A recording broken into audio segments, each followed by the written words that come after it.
everyone. So today I'm going to share with you the story of how I left the narcissistic abuse situation that I was in. This is my personal experience, and I hope that it just inspires you and helps you to make that leap out of the abuse. It is not going to be an easy road, but through stories of others that have gone before you, I hope that it'll give you the courage and the fearlessness that you need to get out. Okay. So, it had been many years that I knew that something wasn't right in our relationship, but I didn't know how to get out of it. I was a stay-at-home mom, making no money of my own, completely reliant on this person, and with all the gaslighting and manipulation of my mind, just making me feel like I wasn't worth anything, I wasn't able to get along without him, I was stuck. It wasn't until it felt like a life or death situation that I finally had the courage to step out, no matter what the consequences were. I knew I had to live for my children and for myself. So this whole sort of saga had started about 16 months before, where I had given him a flat boundary, and I said, you have to move out. He did everything possible to try and manipulate the situation and make it so that I took him back without him having to apologize.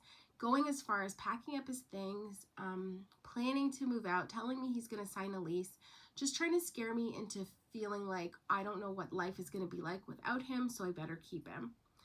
He left for work that day and returned making all the promises in the world that he was going to do better, make all the changes.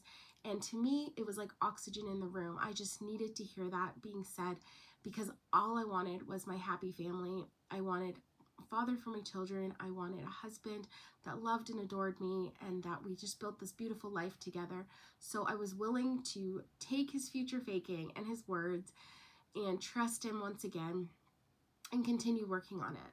He made a literal 180 turn from his bad behavior, and everything that he committed to started to happen. He started spending time with the family. He started to take a little bit more interest in our children. He started to help a little bit more around the house, and he started to communicate and just have fun times with us. And those are the things that I had wanted more than anything.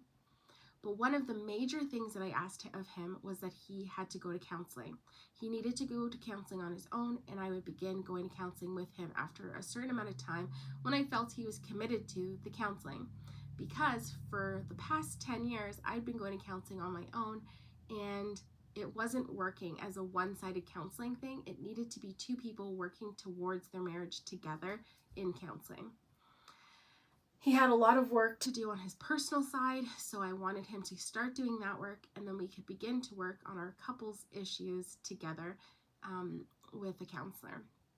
In 16 months, he never went to counseling, and then the day of the week that he promised to always spend with us became 8 hours instead of a full day, and then he'd complain at 6 hours that it was too much, and then it would whittle down to 2 hours, and then he'd get angry for me even mentioning it. So we were right back to where we had begun, where the gaslighting was happening. I felt like I was under the floor or gum on his shoe, like he never wanted to spend any time with me. It was always a chore, like an added burden to him, and I never wanted to feel like in a relationship as a burden to someone. So I started to see the writing on the wall, and in that time, I had gone to a Christmas party alone, of course. I always showed up in the world alone. And one of my friends is a psychotherapist, and he said, that really sounds like narcissism. You should look into it. And as I began to delve deeper into the narcissist black hole, I just saw my story woven amongst so many other survivors. It wasn't funny. And I knew that this is what I was living through as well, and it was going to kill me. In the course of our relationship, I developed a serious autoimmune condition, which I have to be on insulin therapy 24 hours a day, 7 days a week to cope with. Going through that was a whole nother story with him. If you want to hear about my getting sick under a narcissist's thumb, I will make a video about that. Just put it in the comment section below.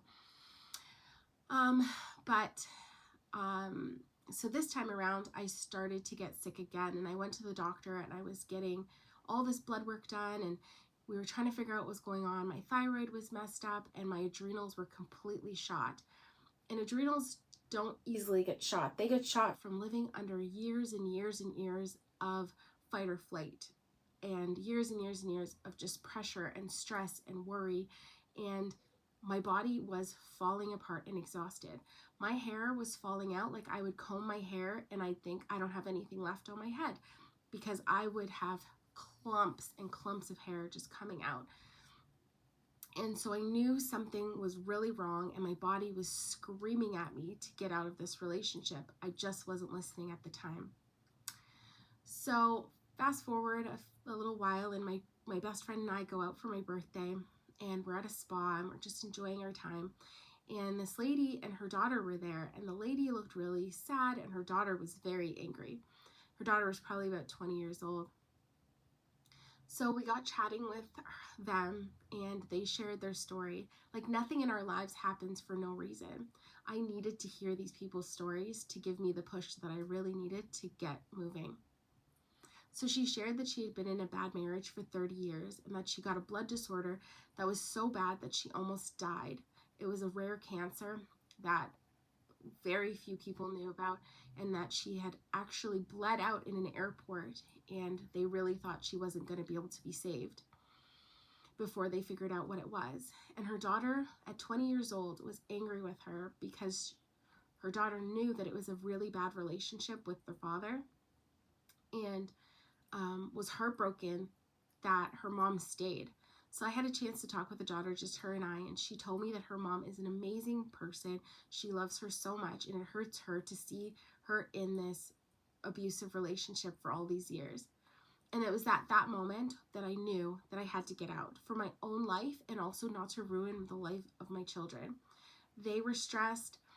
They were uncomfortable living with this narcissist, and this narcissist was not going to change. And in the process, my body was failing. It was breaking down. It was falling apart. And if they didn't have me, they wouldn't have anyone.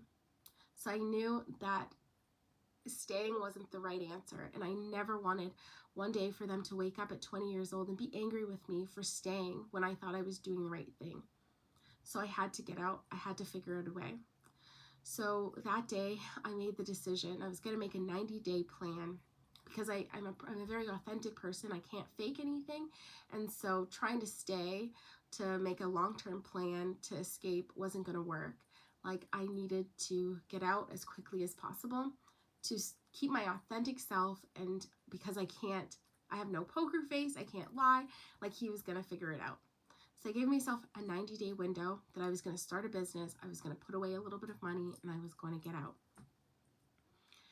Well, that same day at the spa, we met another lady, and she and I, my girlfriend and I were talking, the three of us, and she was telling us that she had just gotten out of a really bad business partnership, and that she was so glad to be done with it. And because of that bad business partnership, she had all these health issues as well. And again, it was just that affirmation that I needed to make a change. Otherwise, I was going to continue to get more and more sick.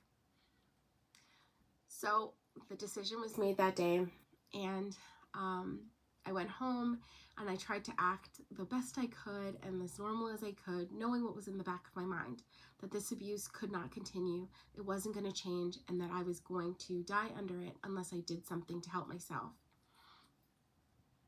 Well, my abuser knew it. He immediately off the bat. I hadn't been feeling very well, truly and honestly, and that's why I had been at the doctor and trying to get my health issues sorted out. And so he demanded sex one day, and I just couldn't do it. I wasn't feeling well, and he called me on it, and he was like, something's changed. Something's changed. And so it was only 8 days after making that decision that he pulled me aside and was like, I'm going to leave. He pulled the rug out of underneath my feet, and he knew that something inside me had changed, that I wasn't standing for the abuse. I wasn't falling for the emotional roller coaster anymore. I was keeping myself preserved from his abuse. He saw it. These guys are insidious. Like, there are so many nights that I would be laying awake crying, and he would roll over, kiss me on the forehead, and go back to sleep. He never once cared about what was going on inside of me or how I was feeling or anything like that. But as soon as he knew that his narcissistic supply was dwindling because I wasn't going on the emotional roller coaster with him, he knew it right away. He recognized it and he pounced. So within a few days after that, he withdrew all of the direct deposits from our bank account, cut off all financial support for the children and I, and just tried to disappear into the night. Well, he did that for a little while because he wanted to prove to me, I suppose, that I couldn't get along without him. God is good though, and our needs were met all along the way. Then the smear campaign began, and he started to tell my family and my friends things that were not true. But at the end of the day, it doesn't matter. I can hold my head high knowing that I did the right thing, that I have not ever done anything that has lacked integrity or honesty. And it's interesting to see the progress of how he's tried to destroy my reputation, destroy me, destroy our children as well. It's so incredibly sad. But every step of the way, it just affirms to me that I did the right thing to get away from this monster. I sleep so well at night, and I'm starting to heal my body and my mind and everything about me. It is not an easy road, I'm telling you. It's not easy to get away from these abusers, but day by day, the further away from him I am, the stronger I get, and I feel like I can face anything, and you can too. So if you are in an abusive relationship, it is hard to get out, but there is light at the end of the tunnel. I heard one lawyer say, if you stay in the narcissistic abuse cycle, then you're in hell. And if you try and get out, you're in hell, but at least there is hope that you won't be in hell forever. And that is true. You need to find a way out. If you need someone to talk to, if you need advice on how to navigate these difficult days, please reach out to me. I will leave my email and contact information in the description box below. These are not easy things to do, but it is so worth it. And you are preserving your own body, mind, soul, and spirit, and you are preserving that of your children's as well. When we let go of all that darkness that we're holding on to because we're afraid, it gives us an opportunity to experience the light that is out there and that is available to all of us. So that is my prayer for you, that you be brave and that you jump in with both feet and go no contact with your abuser. You don't deserve it. You are worth so much. And it's because you were worth so much that they chose you, not because you're worth so little.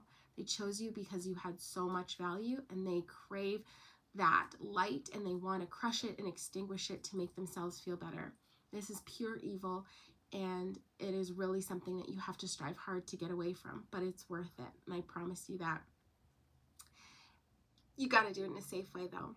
So again, reach out. I'd love to have you subscribe to this channel and join us here. I put out new videos every week to help people that are going through this narcissistic abuse survive it, and I help people heal through the process, and I look forward to meeting all of your authentic selves on the other side when it's not being crushed by a narcissist. God bless. Bye.